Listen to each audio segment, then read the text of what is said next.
Hi, and thank you for joining me on another episode of the Tech Exec Podcast, where I'll help you create teams worth leading, because life's definitely too short to lead a mediocre team. As always, I'm your host, Aviv Ben-Yosef, Tech Executive Coach and Consultant, and our subject today is Servitude Leadership. Why? Because I've been hearing people speaking about servant leadership, but what I'm seeing actually happening is servitude leadership. Let's dig into it, and if you're by any chance actually doing that, you just might get out of this episode with a personal upgrade that will make your life so much better. Now, servitude leadership is what I call it when I see that people have gotten into their minds that they have to protect their team, that they have to do anything possible to ensure that no one in the team ever feels bad, ever is pressured, ever has to work too hard, etc. They feel like they're like, that Captain America with that shield and trying to protect everyone in the team from anything that's coming from the outside. Or they feel like whenever the team is making an ask, they are the ones who have to ensure that everything happens, that they have to get it done for them, they have to, appease them, they have to please them, no matter what. Now, this definitely, without a doubt, comes from the right, your heart is in the right place if that's what you're trying to do, because you care so much deeply about your people and you want them to be happy. You don't want them to suffer. So I get that completely. However, sometimes we get all too wrapped up about having to do this that we don't realize that this just might get things too far. Like with your kids, right? You cannot try to protect them, cuddle them so much that they never have to actually tackle the outside world.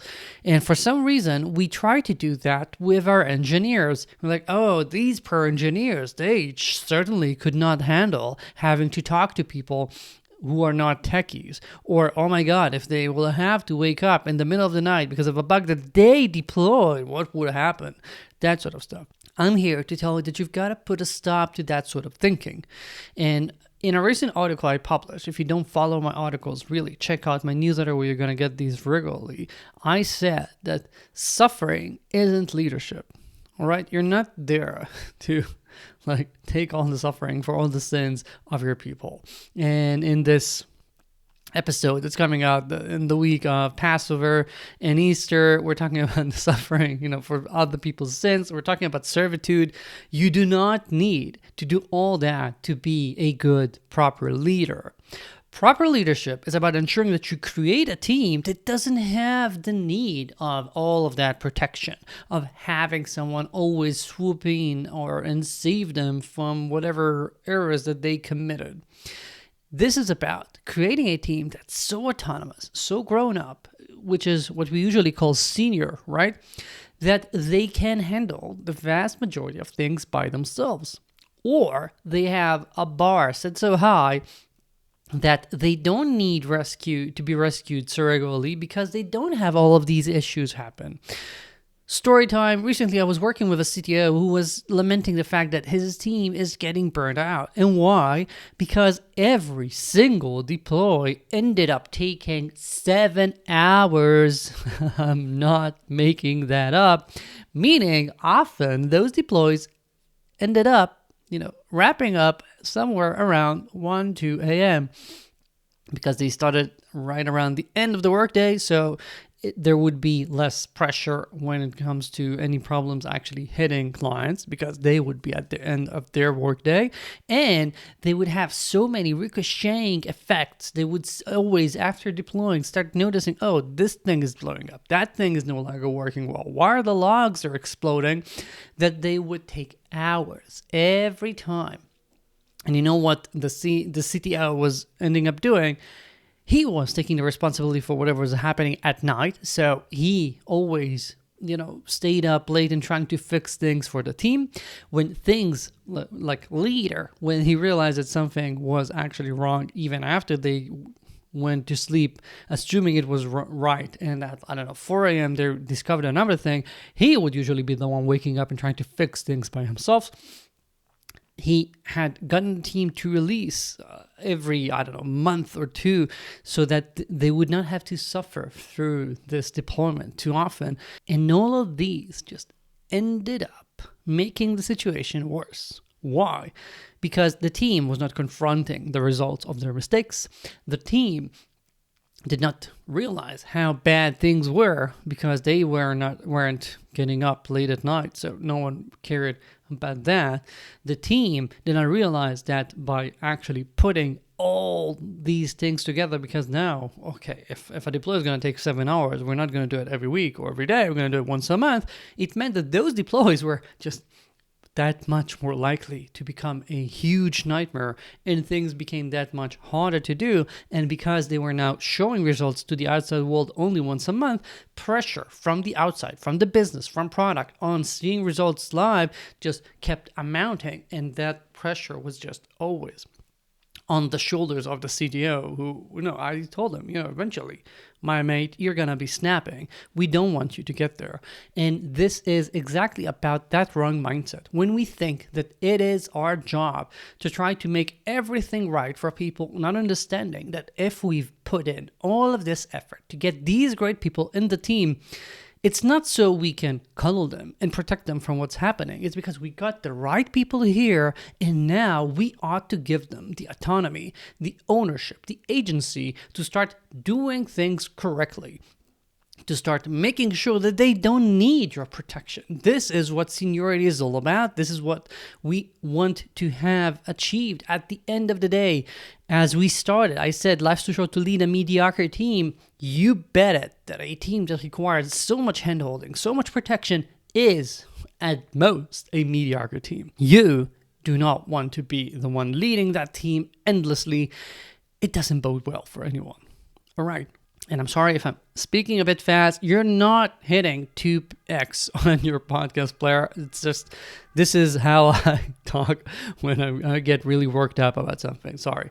Now, what you can do right now, what you ought to start doing is this.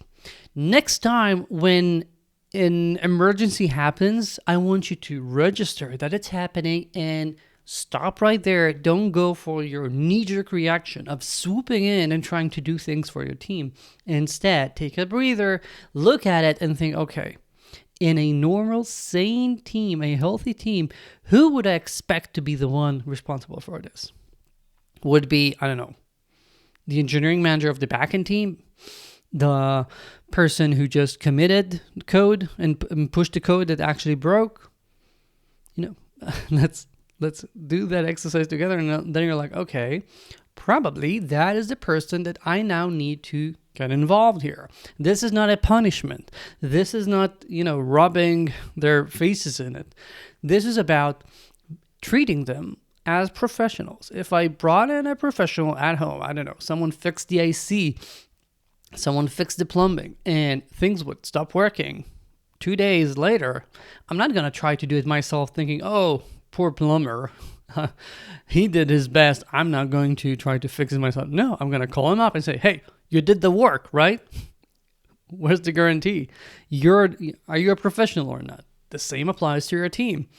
You have to set the bar so that you treat them correctly, and they will rise up to it. And if not, this is what coaching is all about. This is how you can help them get there. I'm not saying you're going to be throwing them out of the company. I'm saying that often this is the missing gap that we have for personal growth. We don't provide people with enough agency, so they never actually grow. They remain Peter Pans.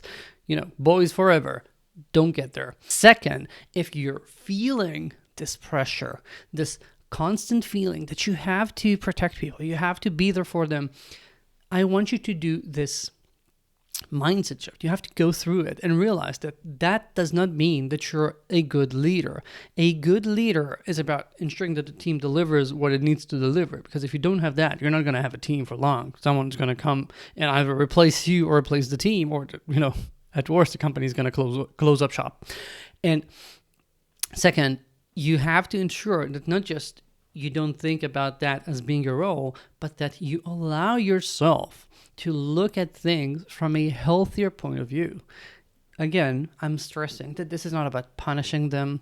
This is not about guilting them into doing what they're supposed to be doing.